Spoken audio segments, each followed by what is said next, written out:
Breaking news చూస్తున్నాం. వైఎస్ఆర్సీపీ నేతలకు వరుసగా ఎదురు దెబ్బలు తగులుతున్నాయి. ఇప్పటికే వల్లభనేని వంశీ, పోసాని కృష్ణమురళి, నందిగం సురేష్ వంటి నేతలు కేసుల్లో బుక్ అయ్యారు. ఇక తాజాగా హిందూపురం మాజీ MP Gorantla Madhav big shock తగిలింది.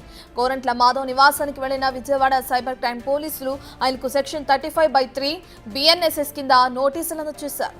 మార్చి 5న సైబర్ క్రైమ్ పోలీస్ స్టేషన్ కు హాజరు కావాలని నోటీసుల్లో పేర్కొన్నారు.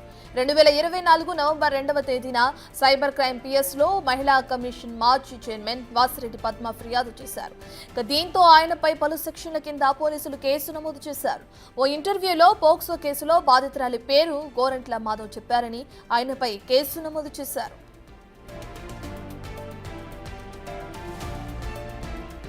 ఇక విజయవాడ పోలీసులు జారీ చేసిన నోటీసులపై మాజీ ఎంపీ గోరంట్ల మాధవ్ రియాక్ట్ అయ్యారు. సూపర్ 6 స్కీమ్ లో భాగంగానే తాను ఆ వ్యాఖ్యలు చేశానని స్పష్టం చేశారు. నేరం చేసిన వారిని వదిలిపెట్టి ప్రతిపక్షాలను అరెస్టు చేసే కార్యక్రమానికి కూటమి ప్రభుత్వం శ్రీకారం చుట్టిందని ఆరోపించారు. ఈ ప్రభుత్వం తగిన మూల్యం చెల్లించక తప్పదని వార్నింగ్ ఇచ్చారు.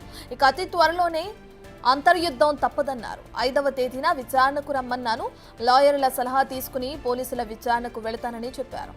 ఇక ప్రింట్ మీడియా, సోషల్ మీడియాలో వచ్చిన పేర్లను మాత్రమే తాను ప్రస్తావించానని, దానిపైన కేసు నమోదు చేసి అసలైన ముద్దాయిలను వదిలిపెట్టారని ఫైర్ అయ్యారు.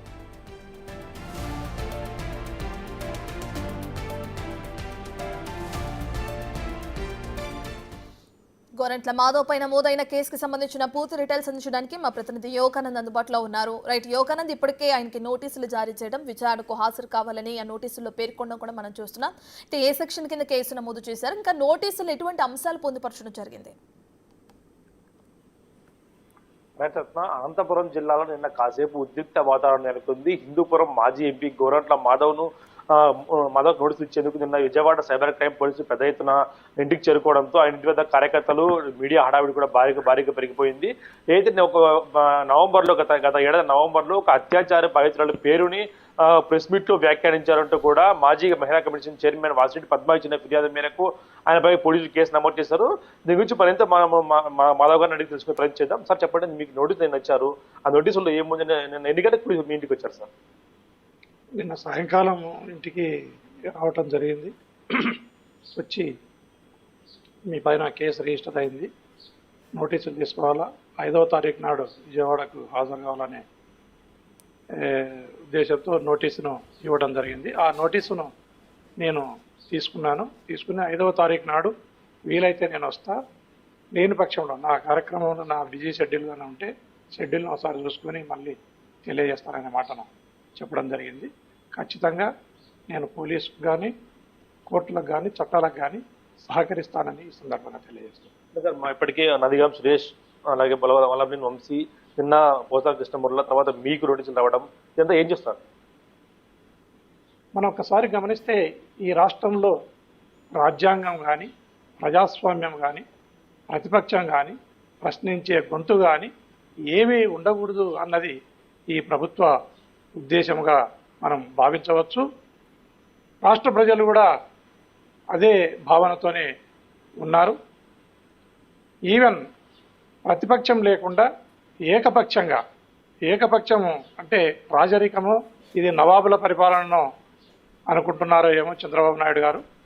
ఇంత దుర్మార్గంగా, ఇంత దౌర్జన్యంగా పరిపాలనను ఏ రాష్ట్రంలో కూడా, యావత్ భారతదేశంలో మనం చూసుకుంటే ఏ రాష్ట్రంలో కూడా ఇలాంటి దుర్మార్గమైన పరిపాలన, ఇలాంటి దౌర్జన్యమైన పరిపాలనను మనం ఎక్కడ కూడా చూడలేము.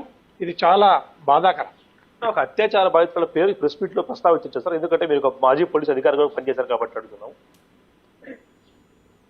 నేను చెప్పేది ఏమంటే, అప్పటికే ఆ పేర్లు ఏవైతే బాధిత బాలికల పేర్లు, అత్యాచారానికి కానీ, హత్య జరిగిన బాలికల పేర్లను ప్రింట్ మీడియాలో, సోషల్ మీడియాలో ఆల్రెడీ చక్కర్లు కొట్టిన ఆ పేర్లను, అదే పేర్లను అవుట్ ఆఫ్ యాంగ్జైటీ సడన్గా ప్రొవోక్ అయ్యి మనము ఆ పేర్లను ప్రస్తావించడం జరిగింది. ఆ ముద్దాయిలను తొందరగా అరెస్ట్ చేయండి అనే క్రమంలో ఆ పేర్లను ఒకవేళ ప్రస్తావించిండవచ్చు.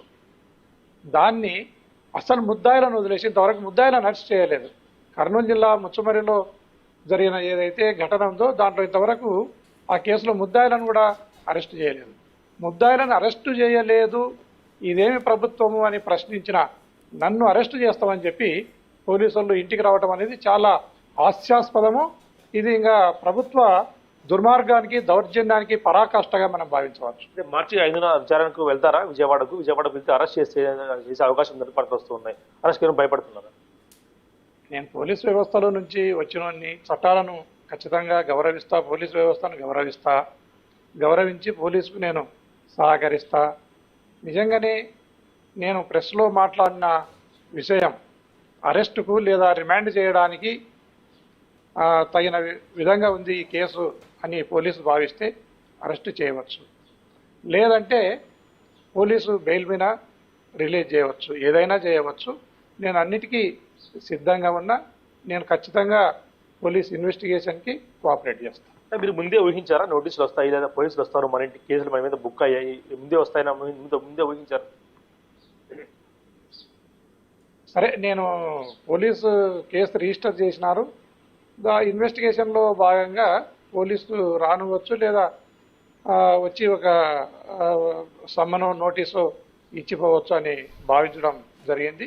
అందులో భాగంగానే నిన్న పోలీసు వాళ్ళు రావటం జరిగింది, వచ్చి నాకు నోటీసులు సర్వ్ చేయడం. తదుపరి కార్యాచరణ ఏ విధంగా ఉండబోతుంది సార్? ఎందుకంటే మార్చి 5నే దగ్గరలో ఉంది కాబట్టి ఎలా ఉండబోతుంది? దానికేం ప్రత్యేకంగా ప్రిపరేషన్ ఏమి అక్కర్లేదు అనుకుంటున్నాను. కేసులు కూడా మీద పడతాయి. ఏం కేసులు పెట్టుకున్నా ఆ దొంగ కేసులు, ఆ కేసులు ఏమీ చేసుకోలేవు. ఈ ప్రభుత్వము ఇప్పటికే రాష్ట్రంలో 4 దిక్కుల కూడా అరెస్టుల పర్వం కొనసాగిస్తూనే ఉంది. పిన్నెల్లి రామకృష్ణారెడ్డిని అయితేనేమి, జోగి రమేష్ని అయితేనేమి, నందిగాం సురేష్ని అయితేనేమి, నిన్న పోసాని కృష్ణమురళిని అయితేనేమి, తర్వాత మా పేరుని నాన్నగారి మీద కేసు కట్టడం అయితేనేమి, రకరకాలుగా కేసులు కట్టడము, రిమాండ్ చేయడము, అబద్ధపు కేసులు, దొంగ కేసులు పెట్టి ఈ ప్రభుత్వము వైఎస్ఆర్ కాంగ్రెస్ పార్టీ కార్యకర్తలను, లీడర్లను హింసిస్తూ ఉంది. దీన్ని ప్రజలందరూ కూడా చూస్తూ ఉన్నారు, గమనిస్తూ ఉన్నారు. ఇప్పటికే ప్రజలు విసిగి వేసారిపోవడం జరిగింది ఈ ప్రభుత్వం పైన. ఖచ్చితంగా ఈ ప్రభుత్వం మీద ప్రజలంతా కలిసి, యావత్ రాష్ట్ర ప్రజలందరూ కలిసి వెనక్కి తిరిగే రోజులు కూడా దగ్గరలోనే ఉన్నాయని ఈ సందర్భంగా తెలియజేస్తున్నాం. చూసిన గురంట మాధవ్ ఖచ్చితంగా చెప్తున్నారు, విచారణకు అయితే హాజరవుతారు, కాకపోతే ఎటువంటి పరిస్థితులకు భయపడేది లేదు, దొంగ కేసులు భయపడినట్టు కూడా చెప్తున్న పరిస్థితి ఉంది Ratna. Right, thank you Yoganand.